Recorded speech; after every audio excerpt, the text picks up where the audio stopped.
attirance et répulsion, amour et haine, désir et indifférence, convoitise et rejet, douceur et violence, l'autre est le catalyseur de nos émotions, de nos fantasmes, le dépositaire d'une partie de notre imaginaire, le miroir de nos névroses, le révélateur de nos manques.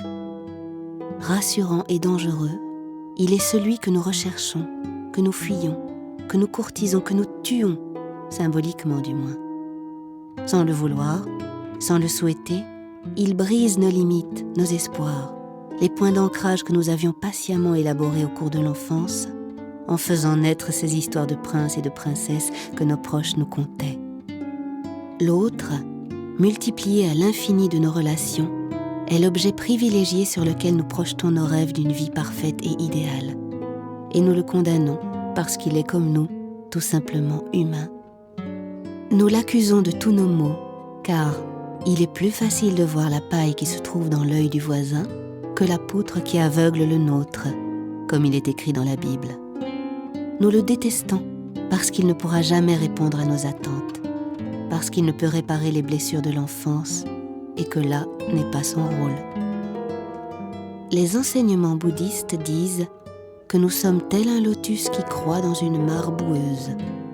Ses racines sont dans la vase, la fleur s'épanouit à la surface dans la plénitude du jour.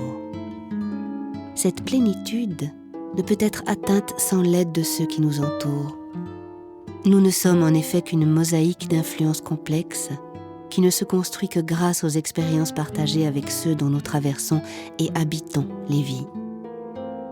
Dans toutes les religions, il est recommandé de se mettre à la place de l'autre, afin de découvrir de nouveaux angles pour analyser une situation, pour le comprendre, pour ne pas le détruire, et ce faisant, pour ne pas se détruire. Le Bouddha nous a appris, quant à lui, que notre ennemi est notre plus grand maître, car il enseigne la patience, la tolérance, le pardon. Que nous devons considérer que tous les êtres ont été un jour nos pères, nos mères, nos enfants.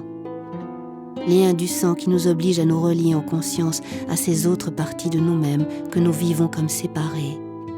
Ascendance qui nous amène à prendre en compte que c'est notre regard, notre attitude qui détermine ce qu'expriment ces reflets de nous qui s'étendent à l'infini. Nous nous situons chacun dans un monde, notre monde. Les maîtres vivent dans le monde. Le chemin de l'éveil passe par la connaissance et la reconnaissance de l'autre. Faut-il encore accepter d'être responsable de ce que nous construisons, de nos erreurs ? L'autre nous fait l'immense cadeau de nous révéler à nous-mêmes, et nous le révélons à lui-même.